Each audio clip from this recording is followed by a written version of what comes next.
दोस्तों अस्सलाम वालेकुम। मैं हूं अब्दुल बासित और आप देख रहे हैं क्लाइडोस्कोप। आज 5 अगस्त 2021 है और आज भारत के जो गैर आइनी गैर कानूनी इक़दाम जो उसने लिए थे 5 अगस्त 2019 को, उसको आज 2 साल का अर्सा गुजर गया है। बातें तो बहुत हो रही हैं, लेकिन मैंने कहा कि एक डिफरेंट जो है चीज़ आपके सामने पेश करूं जो शायद इससे पहले आपकी नज़र से ना गुजरी हो।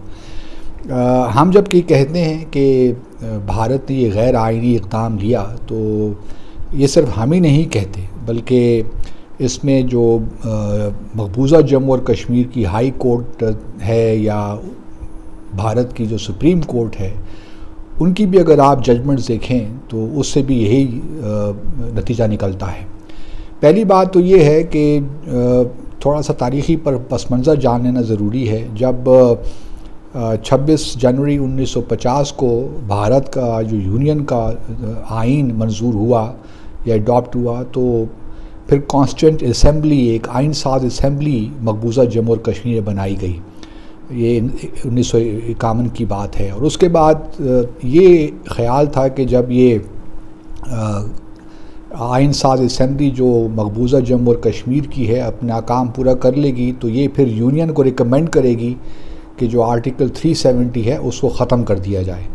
लेकिन जो मकबूजा जम्मू और कश्मीर की आइन साज असम्बली थी, उसने अपना काम जनवरी 1957 में ख़त्म किया, लेकिन उसने ये रिकमेंड नहीं किया यूनियन को कि आप ये आर्टिकल 370 जो कि so called instrument of accession था, उससे अखज़ की गई थी,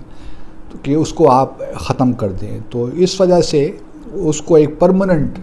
कैरेक्टर हासिल हो गया आर्टिकल 370 को। अब अगर आप देखें तो बहुत सी कोशिशें होती रहीं, ख़ास तौर पे जो बीजेपी के लोग थे या उससे पहले जो भी राइट विंग ऑर्गेनाइजेड पार्टीज़ थी, उन्होंने बहुत कोशिश की कि आर्टिकल 370 को हटाया जाए। फिर 2014 में बीजेपी का जो इंतखाबी मंशूर था, उसमें भी ये शामिल किया गया था कि हम अगर इक़्तिदार में आएंगे तो आर्टिकल 370 को हम हटा देंगे। बट इसी दौरान अगर आप देखिए तो 2014-15 में एक पटिशन दायर की गई मकबूजा जम्मू और कश्मीर की हाई कोर्ट में, और उन्होंने ये फ़ैसला दिया हाई कोर्ट ने 11 अक्टूबर 2015 को कि चूँकि मकबूजा जम्मू और कश्मीर की जो आइन साज असम्बली है उसने अपना काम ख़त्म करते वक्त इस आर्टिकल 370 को रिकमेंड नहीं किया था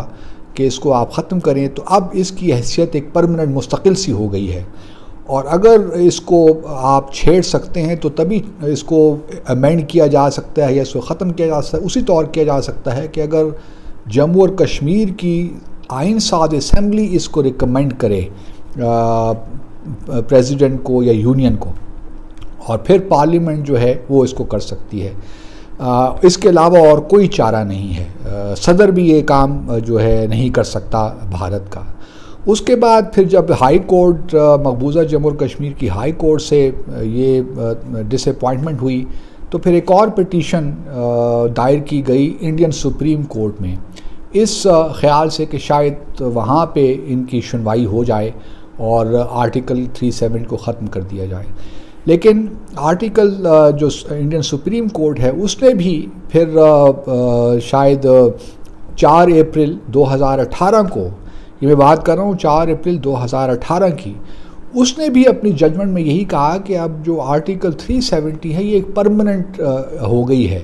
इसको अगर आप इसको ख़त्म नहीं किया जा सकता, क्योंकि अब तो कोई कॉन्स्टिट्यूएंट असम्बली है नहीं, आइन साज असम्बली है नहीं जम्मू और कश्मीर में। अगर वो होती तो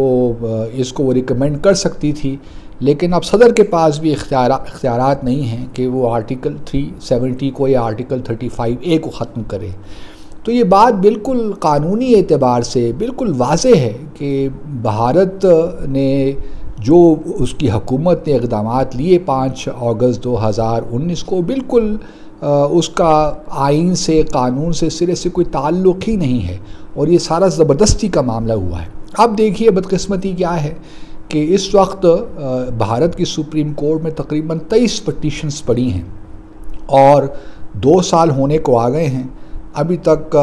वो पेंडिंग ही है, उस पर कोई सुनवाई नहीं हो रही। अब देखना ये है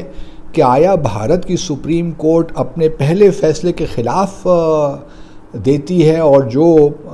इक़दामात या पार्लियामेंट ने जो तब्दीलियाँ की हैं, आइनी तब्दीलियाँ, उनको जायज़ करार देती है या उनको ख़िलाफ़ कानून करार देती है, ख़िलाफ़ आइन करार दे देती है। अब ये बड़ा एक दिलचस्प है, लेकिन चूँकि भारत की सुप्रीम कोर्ट हम सब जानते हैं कि जहाँ मुसलमानों की बात आती है तो वहाँ पे ज़रा पार्टीज़न है, और मुझे तो ज़ाती तौर पे कोई इतनी तवक्को नहीं है कि भारत की सुप्रीम कोर्ट कुछ और फ़ैसला देगी या जो है अब चूँकि इतना डिले कर रही है, या तो ये होता कि फ़ौरी इसकी नज़ाकत को जानते हुए, इसकी हसासियत को समझते हुए इन पिटिशंस को फ़ौरन सुनती और फ़ैसला अपना दे देती। अब तो और बहुत सी गैर कानूनी चीज़ें भी आ गई हैं, डोमिसाइल्स भी इशू हो रहे हैं, लोग सेटल भी हो रहे हैं, तो एक किस्म का फेट एकम्प्ली है।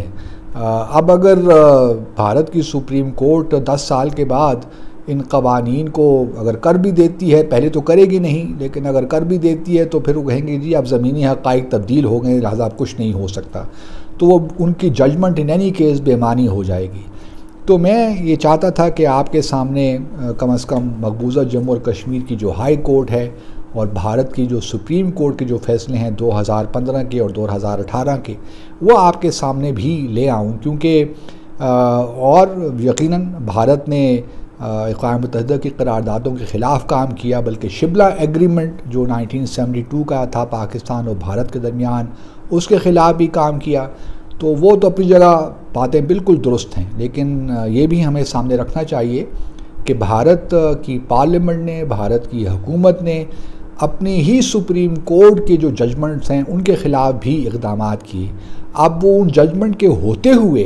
किस तरह इस किस्म के इक़दामात हो सकते हैं, ये भी एक from legal point of view ये एक बड़ा अहम नुक्ता है कि एक ऑलरेडी जजमेंट मौजूद है। अब आपने किस तरह जब जो बड़ा क्लियरली कह रहा है कि आर्टिकल 370 अब एक परमानेंट प्रोविज़न है, ना उसको आप अमेंड कर सकते हैं, ना उसको आप आइन से निकाल सकते हैं, ख़त्म कर सकते हैं, और ना ही आप जो स्पेशल स्टेटस है जम्मू और कश्मीर का उसको ख़त्म कर सकते हैं या उसको तब्दील कर सकते हैं। तो बड़ी वाज़े तौर पे इन जजमेंट्स में लिखा हुआ है।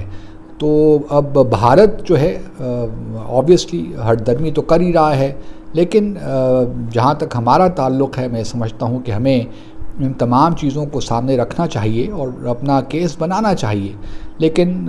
बदनसीबी ये है कि हम कोई हमारी जामे हिकमत अमली है मुझे नज़र नहीं आती। मैं दुआ करता हूँ कि अभी भी हमें थोड़ी बहुत समझ आ जाए, अक्ल आ जाए, ताकि हम सही मानों में इस मामले को लेकर आगे चल सकें। आप सबका बहुत बहुत शुक्रिया।